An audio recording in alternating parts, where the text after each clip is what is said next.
ओम श्री गणेशाय नमः। जय श्री कृष्णा दोस्तों। आज हम जानेंगे श्रीमद् भागवत गीता के 5वां अध्याय कर्म संन्यास योग का दिव्य ज्ञान। यह अध्याय हमें सिखाता है कि व्यक्ति कर्म करते हुए भी कैसे मुक्त रहा जाए। संन्यास और कर्म में श्रेष्ठ क्या है, मन को शांति कैसे प्राप्त हो। तो आइए शुरू करते हैं श्रीमद् भगवत गीता का 5वां अध्याय। गीता का 5वां अध्याय। महाभारत के युद्ध भूमि में अर्जुन के मन में एक गहरा प्रश्न उठता है।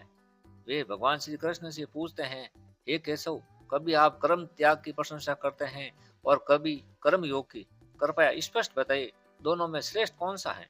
भगवान श्री कृष्ण बोले, हे अर्जुन, कर्म संन्यास और कर्म योग दोनों ही मोक्ष देने वाले हैं, परंतु कर्म योग अधिक श्रेष्ठ है।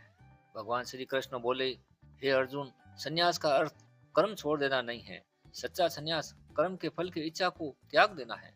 जो व्यक्ति न किसी से द्वेष करता है, न किसी वस्तु की लालसा करता है, वह बिना किसी आसक्ति के कर्म करता है, वही सच्चा सन्यासी है।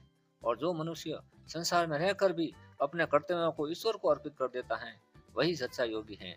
वह सफलता में अहंकार नहीं करता, असफलता में क्रूरता नहीं, हर परिस्थिति में संभाव रखता है, वही सच्चा कर्म योगी है। भगवान श्री कृष्ण अर्जुन को समझाते हैं, हे अर्जुन, आत्मा कर्म नहीं करती। आत्मा न कुछ करती है न करवाती है। कर्म तो शरीर करता है, इंद्रिया करती हैं, प्रकृति के गुण करते हैं।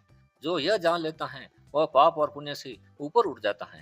हे अर्जुन, तत्व को जानने वाला सांख्य योगी तो देखता हुआ, सुनता हुआ, स्पर्श करता हुआ, सूंघता हुआ, भोजन करता हुआ, गमन करता हुआ, सोता हुआ, श्वास लेता हुआ, बोलता हुआ, त्यागता हुआ, ग्रहण करता हुआ तथा आंखों को खोलता और मीचता हुआ भी सब इंद्रिया अपने अपने अर्थों में बरत रही हैं, इस प्रकार समझता हुआ निसंदेह ऐसे माने कि मैं कुछ भी नहीं करता। जो पुरुष सब कर्मों को परमात्मा में अर्पण करके और आसक्ति को त्याग कर कर्म करता है, वह पुरुष जल में कमल के पत्ते के सदृश पाप से लिपायमान नहीं होता है। इसलिए निष्काम कर्म योग अति उत्तम है। भगवान श्री कृष्ण कहते हैं, हे अर्जुन, सच्चा ज्ञानी ब्राह्मण, गाय, हाथी, कुत्ता और चंडाल सब में एक ही परमात्मा को देखता है। उसके लिए ऊंच नीच नहीं होता है, जाति भेद नहीं होता है, घृणा नहीं होती, केवल करुणा और प्रेम ही प्रेम होता है। जो व्यक्ति इंद्रियों के सुख में नहीं फंसता है, बाहरी भोगों को अस्थायी समझता है, वही सच्चा सुख प्राप्त करता है। क्योंकि इंद्रिय सुख आरंभ में मीठे होते हैं, लेकिन अंत में बहुत ही दुखदायी होते हैं। भगवान श्री कृष्ण कहते हैं, हे अर्जुन, सच्चा ज्ञानी ब्राह्मण, गाय, हाथी, कुत्ता और चंडाल सब में एक ही परमात्मा को देखता है। उसके लिए ऊंच नीच नहीं होता है, जाति भेद नहीं होता है, घृणा नहीं होती, केवल करुणा और प्रेम ही प्रेम होता है। जो व्यक्ति इंद्रियों के सुख में नहीं फंसता है, बाहरी भोगों को अस्थायी समझता है, वही सच्चा सुख प्राप्त करता है। क्योंकि इंद्रिय सुख आरंभ में मीठे होते हैं, लेकिन अंत में बहुत ही दुखदायी होते हैं। भगवान श्री कृष्ण बोले, हे अर्जुन, जो मनुष्य अपने मन को नियंत्रित कर लेता है, अपनी इच्छाओं को शांत कर लेता है, अपने क्रोध और अहंकार पर विजय प्राप्त कर लेता है, वह व्यक्ति जीवित रहते हुए भी ब्रह्म निर्माण को प्राप्त कर लेता है।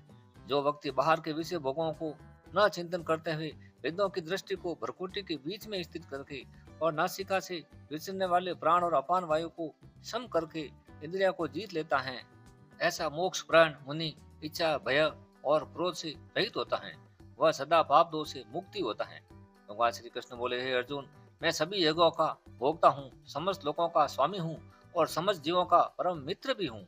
जो मुझे इस रूप में जान लेता है, वह सदा ही शांति को प्राप्त कर लेता है। फिर उसके मन में शांत ब्रह्म के सिवा उसकी दृष्टि में और कुछ भी नहीं रहता, केवल वासुदेव ही वासुदेव रह जाता है। प्यारे कृष्ण भक्तों, गीता के इस 5वें अध्याय से हमें यह सबसे बड़ा संदेश मिलता है कि कर्म करो लेकिन अहंकार मत करो, कर्तव्य निभाओ पर फल की चिंता मत करो, ईश्वर को ही अपना मित्र मानो। यही जीवन की सच्ची शांति है। इति पंचम अध्याय संपूर्णम। जय श्री कृष्ण। प्यारे दोस्तों, अब गीता के 5वें अध्याय का महात्म्य जाने। महात्म्य के बिना पाठ अधूरा होता है। गीता के 5वें अध्याय का महात्म्य।